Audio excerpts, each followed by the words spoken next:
수십 년 전부터 많은 사람들에게 유행하며 돌고 도는 끌어당김의 법칙에 대하여 이야기해 보려고 합니다.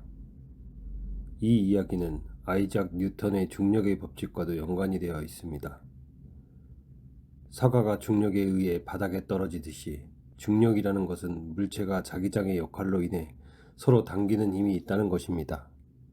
그렇다 보니 사람들의 여러 가지 생각 속에서 비물질적인 것들도 끌어들일 수 있다고 생각을 하게 됩니다. 가장 대표적으로 돈을 들 수가 있겠습니다. 여러 자기계발 서적들이나 성공담 이야기를 다룬 책들 중에 쉽게 끌어당김에 대한 이야기들을 찾아볼 수 있습니다. 그러나 서로 다른 내용인 것 같지만 결국에는 인간에게 일어나는 모든 일들은 마음에 의해 끌어당김이 일어난다는 내용입니다. 불교 경전에서도 이와 유사한 내용이 있습니다. 일체 유심조와 같은 모든 일은 마음에 달렸다입니다. 과연 어떤 작용이 일어나는 걸까요?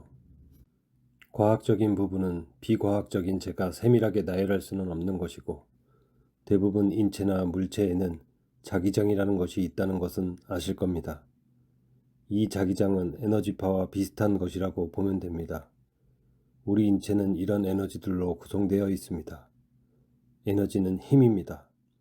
이런 힘에는 밀어내는 힘, 당기는 힘 모두 포함됩니다.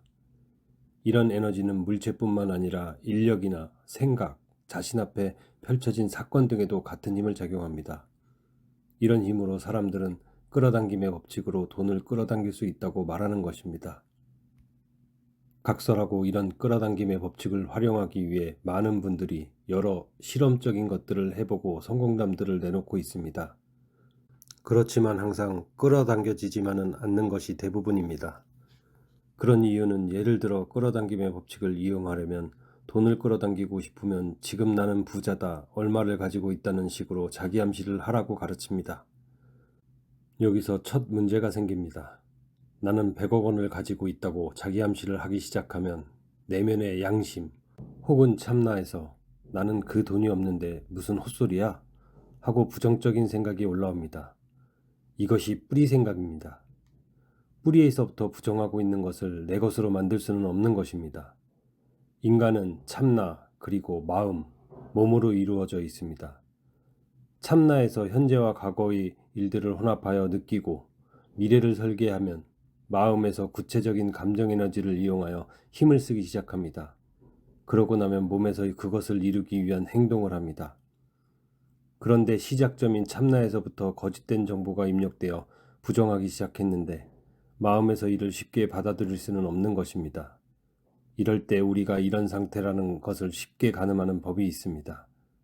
소위 말하는 애쓴다는 마음 상태가 됩니다. 애쓴다, 감정이 순조롭지 못하고 힘들게 무언가 뜻대로 되지 않아 힘들다는 것입니다. 예를 들어 자신들이 어떤 일에 대하여 이렇게 되어야 하는데 결과가 자꾸 미뤄지고 결과가 나오지 않을 때 마음이 불편하고 신경 쓰이고 뜻하는 결과가 나오길 기대하는 마음들을 살면서 많이 겪어보셨을 겁니다. 이것이 애쓴다입니다. 애쓴다는 것은 곧 저항을 이야기합니다. 저항은 곧 밀어낸다입니다. 밀어내는 힘이 작용하기 시작하는 것입니다. 그러면 내가 뜻하는 일이 점점 멀어지거나 이루어지지 않는다는 것입니다. 그렇게 되면 끌어당김의 법칙이 이루어지기 어렵습니다. 그럼 어떻게 끌어당김의 법칙을 활용하면 좋을까요? 그것은 쉽게 말해 그림 던지기라 표현하겠습니다. 그림 던지기란 참나에서 내가 원하고자 하는 것을 설계하는 그림만 그리는 것입니다. 예를 들어 나는 100억 부자가 되도록 되어 있어. 나는 100억 부자가 되고 있다 등입니다. 이것은 현재 확정이 아닌 미래의 확정입니다. 이 정도면 마음도 납득할 만합니다. 사람 일은 모르는 거니까요. 이렇게 그림 던지기를 하고 나서 가끔 생각이 날 때 내가 부자가 된 모습을 잠깐씩 상상만 하고 신경 쓰지 말아야 합니다. 신경 쓴다는 것은 집착을 만들고 집착은 저항이 됩니다. 그래도 현재가 불안하고 미래가 불안하다는 생각이 들 때는 내가 원하는 것은 지금 오고 있어. 나는 지금 그 과정에 있을 뿐이야 라고 또 던지기를 하는 것입니다. 종종 뜻밖의 행운처럼 혹은 불행처럼 본인들에게 생긴 일들은 이런 식으로 현재 나타나고 있는 것입니다. 이 부분을 잘 돌이켜 따져 들어가 보세요. 물질, 비물질, 사건, 상황 모두가 이런 식으로 끌어당겨져 생기는 것입니다. 우리나라 속담에 콩 심은 데 콩 나고 팥 심은 데 팥 난다는 말도 있듯이 경제적, 환경적, 하다못해 인맥들까지도 뿌리 생각, 즉 참나에서 그림 던지기를 한 적이 있었던 것입니다. 그래서 한마디 말이라도 행동이라도 조심해야 하는 것입니다.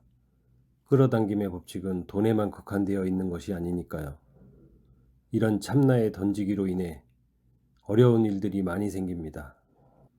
끌어당김의 법칙으로 인하여 제가 말하고 싶은 것은 누구나 갖고 싶은 돈만 가지고 끌어당김의 법칙을 알려고 노력하지 말고 자신이 어려운 현재와 미래를 위해 원리를 알자입니다. 참나의 그림 던지기는 과거부터 계속되어 왔으니까요. 지금부터 본인들이 과거에서부터 현재까지 또 미래까지 쭉 이어질 뿌리 생각을 자신이 행복하게 살 수 있도록 설계하는 것이 할 일입니다. 가장 좋은 방법은 아무 때라도 명상을 하며 뿌리 생각을 들여다보는 것입니다. 함부로 참나가 그림을 남발하지 않게 지금까지는 인지를 못하고 살았기 때문에 참나도 습관이 되어 있을 것입니다. 이것을 감시하는 행동으로 명상을 추천합니다. 명상은 꼭 자리에 가부좌를 들고 앉아서 하는 것이 아닙니다. 일을 하면서도 운동을 하면서도 자신의 마음을 들여다볼 수 있지 않겠습니까? 그것이 명상입니다. 이것은 종교행위가 아닙니다. 참나가 그림으로 못 이루어낼 것은 없습니다. 이것이 끌어당김입니다. 다만 그것의 결론에 대한 책임은 자신들이 지는 것입니다.